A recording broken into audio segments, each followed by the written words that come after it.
Pada kali ini admin akan membahas tentang kisah yang masih viral saat ini, yaitu asal-usul Badarauhi, penari misterius dalam kisah KKN di Desa Penari.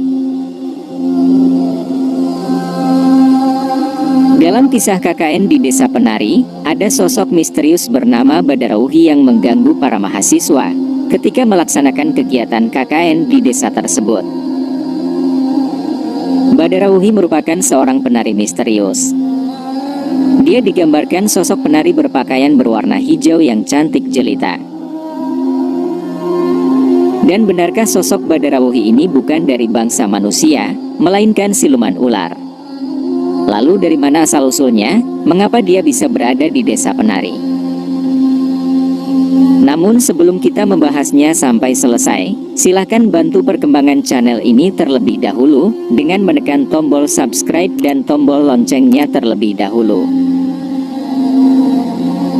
Mari simak pembahasannya sampai selesai, dan berikut ini ulasan asal-usul Badarauhi di Desa Penari.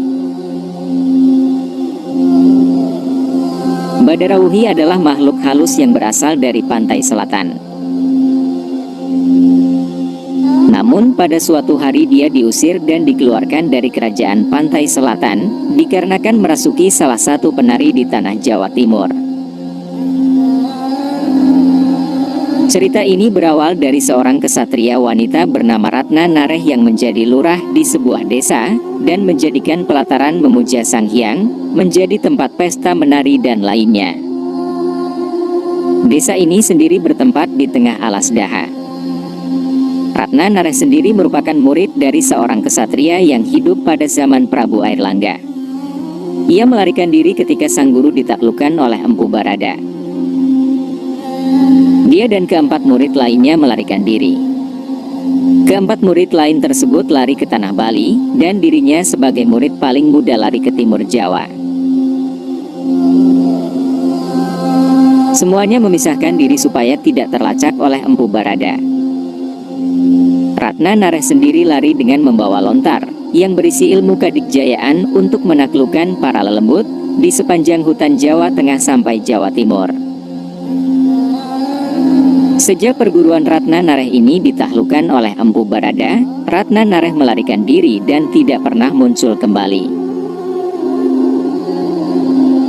Namun dikarenakan hidupnya terus mempelajari ilmu dari lontar tersebut, akhirnya sebagian cerita menyatakan bahwa Ratna Nareh hidup awet muda.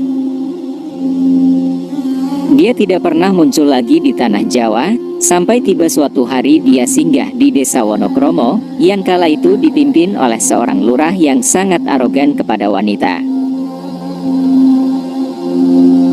Semua wanita digoda termasuk para wanita yang sudah bersuami oleh Ki Lurah. Namun suatu ketika sang lurah mendengar ada seorang wanita pendatang di warung di tengah desa, yaitu wanita yang bernama Ratna Nareh. Ki Lurah mendatangi wanita tersebut dan menawarkan menginap di rumahnya, dan Ratna Nareh menyetujuinya. Pada malam ketika Ratna Nareh tertidur, Ki Lurah dan kedua anak buahnya mencoba mengintip dan berniat cabul. Namun karena kesaktian Ratna Nareh, begitu pintu dibuka, Ki Lurah terpental dan mati di tempat.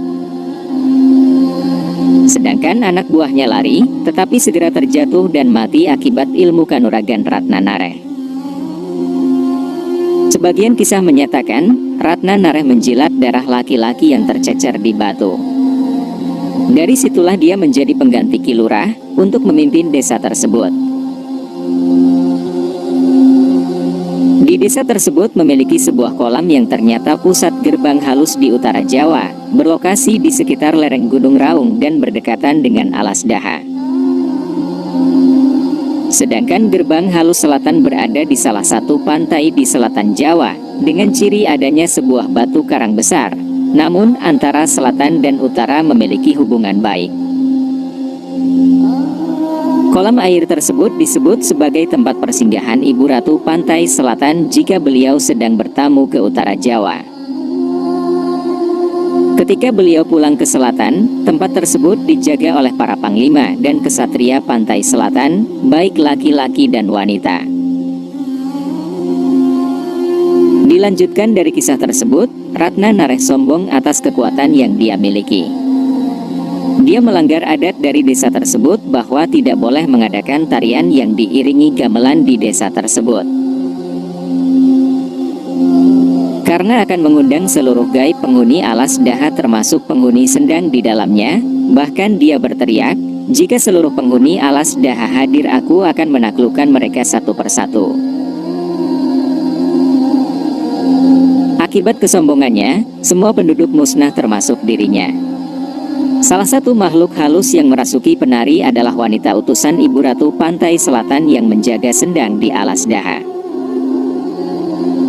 Dia merasuki dan tidak mau keluar dari jasad penari itu, sampai akhirnya jasad penari itu dihancurkan, barulah dia keluar. Dari saat itulah dia diusir dari Pantai Selatan, dilucuti beberapa kesaktiannya dan diusir. Wujudnya tetap berbau Pantai Selatan, memakai kebaya dan selendang hijau, cantik, anggun dan kerap jahil, terutama kepada kaum laki-laki. Dia disebut bisa beranak pinak jika ada lelaki yang menyentuhnya atau tergoda olehnya. Namun dia akan marah jika ada yang mengotori tempatnya atau melanggar aturan wilayah dia berkuasa, maka wujudnya akan berubah menjadi manusia ular.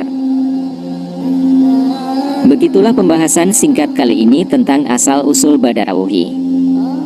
Lantas apa pendapat kalian tentang kisah Badarawuhi di desa KKN tersebut? Dan silahkan tinggalkan pendapat kalian di kolom komentar.